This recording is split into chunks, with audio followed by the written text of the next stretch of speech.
அப்பா என்னுடைய சிஷியன் அவன் என்று சொல்லுகிறார். நீங்கள் இதை முதலில் புரிந்து கொள்ள வேண்டும். நாம் எதை எடுத்து இந்தியா என்ற நாட்டிலே நீ வாழ வேண்டும் என்றால் இந்துக்களாக வாழ,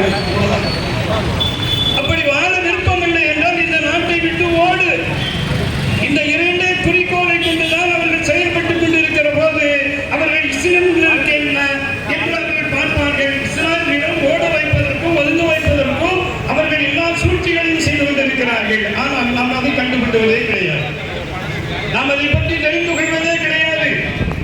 மோடி எப்படி பிரதமர் ஆனார்? எங்களை அழிக்க வேண்டுமே என்றால் பிஜேபியில் மோடியை தவிர ஒருவர் கிடையாது என்று குறிப்பெடுத்து தேர்ந்தெடுக்கப்பட்டவர் தான் மோடி.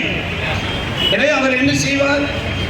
அவர் பேர பிள்ளைகள் பிரிக்கிற போது இப்போவும் சொத்தை எப்படி பிரித்திருக்கிறார்கள் என்றால், ஒரு 40 வருடம் அல்லது 50 வருடங்களுக்கு முன்னால் கிராமங்களிலே உண்டான தன்னுடைய தந்தையுடைய சொத்தை பிரிக்கிற போது ஆண்டு அனுபவித்து வந்த என்னுடைய முன்னோர்கள்